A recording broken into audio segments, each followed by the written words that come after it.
Did you notice that the most important thing for America, their number one value, is democracy?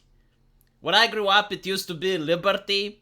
But no, now the economy is not important. Freedom is not important. What is important is democracy. And you hear all these journalists going like, oh, our democracy. We need to protect our democracy. On every single channel. Everywhere you go. I swear to God, if I was in America, I would probably open my fridge. It's like, what have you done to protect democracy today? So, the question is, how do you protect democracy? And it seems that it requires protection through the most undemocratic means possible. Like removing one of the most popular candidates from the ballot box. I mean, that is how you protect democracy. Censoring the access of information that people are allowed to have in order to make sure that they protect democracy.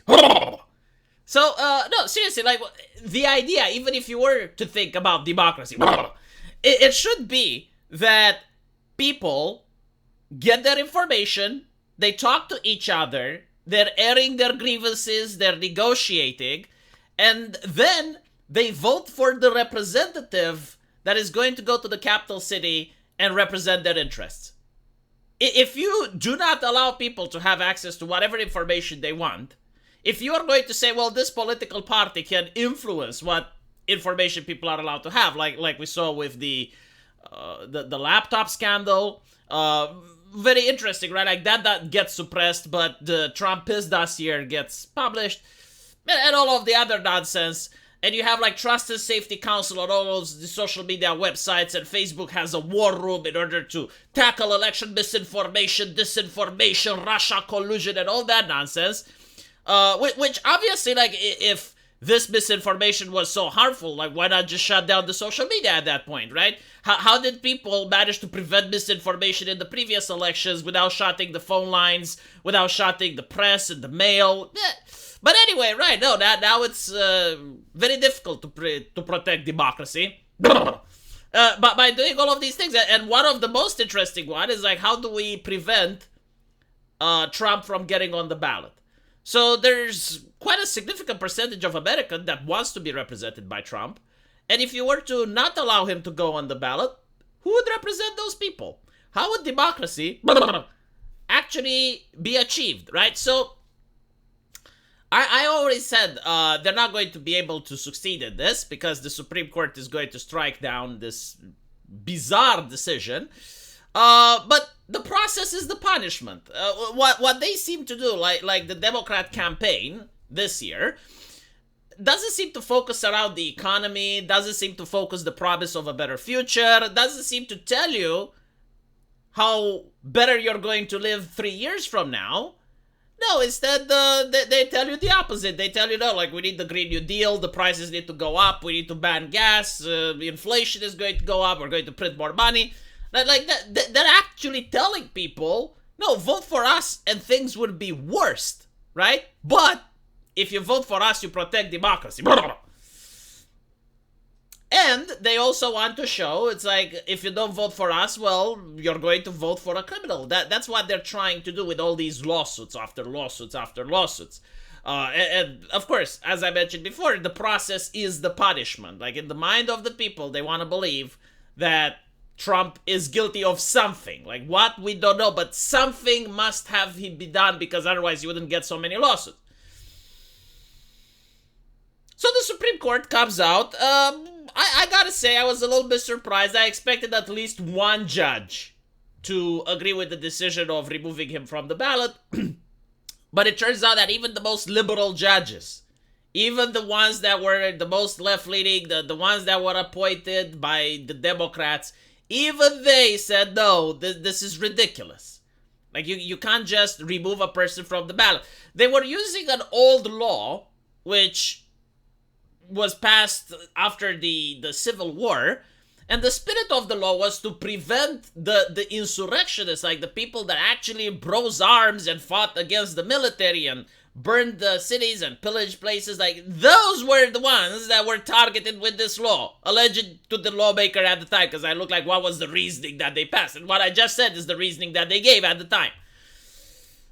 And to say that now that law can be applied to Trump is bizarre, because if he was actually guilty of insurrection, then he would be guilty of treason. So, like, why isn't he trialed, right? But you notice that all of Donald Trump lawsuits don't have juries. Did you notice that? Like, funny how that works. It's very interesting. Usually, it's already that, yeah, like, we know that the crime is done. Like, what is his crime? Well, he took a loan from the bank and then he returned the money. All right, so the crime has been done, but, like, now we need to discuss damage. Very interesting. They did the same with Alex Jones. It's like they already assumed that he is guilty, so the only trial was to assess the damage. But anyway, right? The Supreme Court said no, that's ridiculous, right? Like, just because the CNN and MSNBC and the Young Turks and Rachel Maddow considers him guilty of insurrection, even if that was the case, you don't have a conviction. And if you don't have a conviction, like, of course his name is going to go to the ballot. Like, the press isn't the one that gets to decide, despite the fact that last election, I remember social media outlets and many other places were saying, the press gets to call it. Yeah, the press doesn't get to call shit. The press is part of the civilian court like everyone else. Last time I checked, equality among citizens still exists from the point of the law. I mean, the press has the same equal rights as everyone else. Just because you have a press card because you work at a press company doesn't mean that you're God and you can decide the truth and you can manipulate the public, but not to that extent that they would desire. So a lot of people were upset, a lot of liberals were upset, which is weird because, like, you don't really have anything to complain when it's like 9-0. And, like most reasonable Democrats, they blamed the liberal judges for treason. Apparently now it's like treason. Anyway. Treason to the party, I assume. And then the less reasonable ones, which, I would say that, like, they're still sane, as in, like, they're Democrats, so all of them are a little bit crazy. But, like these ones were, like, within the Democrat acceptable limits, to blame Judge Clarence Thomas. The only black judge in the court, for not being a Democrat. Like, if you're not a Democrat and you're black, are you really black? That's like what they're trying to say. Still, like, when you say that in public, it generates clout, it generates clicks. Like, look, influencers have to live from something. So they say the outrageous thing, which is allowed.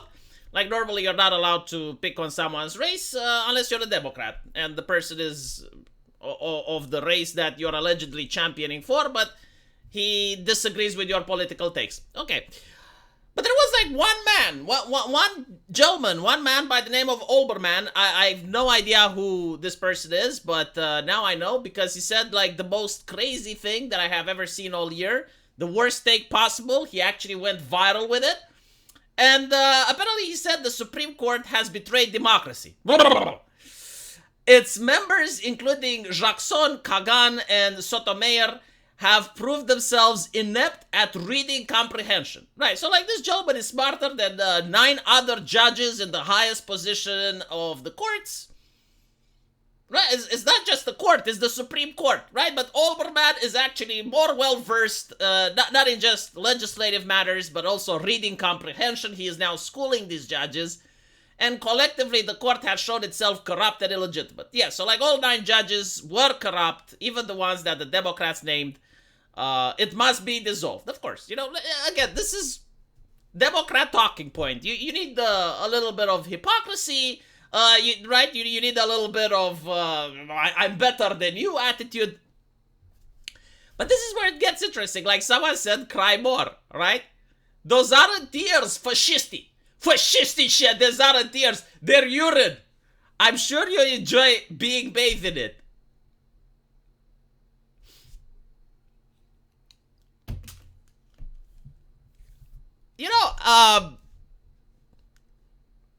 I have used the Romanian expression many times. It's like, look, they're pissing their eyes, right? It's a metaphor. It's like they're actually crying, right? I never heard it used in an insult. It's like, it's not in tears, I'm pissing my eyes. Now, there's a lot of memes on the internet. This gentleman was trending last night.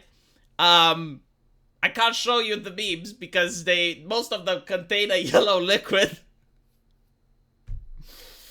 The absolute state. What can I say? But no, like this is a person more educated than all the 9 judges put together. I hope he's not getting paid though, because I know like the Democrats, they're open about it. Like they're paying influencers. Like this is normal, you know. Like it's a campaign season. You want to pay influencers in order to promote you. Can you get chargebacks? Like can you get the buyback if that's the case? You know, like a refund? Like if you're a Democrat and you donate back, can you get a refund? Because not looking good. I also like the insult fascistische. Oh, you're a fascist. Oh, you're a fascistische. Who cares? Who cares? Like you're telling me that after you decided that people's businesses and the way that they put food on the table is not essential, right? You went to a citizen and you told him what you do is not essential. Stay the fuck home so you can stay safe. And then you told them, hey, if you go to McDonald's, you need to show papers, papiere bitte. Your private medical records aren't private at all. I need to see your medical records right now, Tovarish. And you also, you know, told people that they can't get money from renting their apartments, but the banks can foreclose on them. And you supported that, and now you come and go like, oh, fasciste. Well, what are the fascists going to do, huh? What can they do worse than what was done during COVID? I'm really curious. Let me know what you guys think, and as usual, I will see you in the comment section. Take care.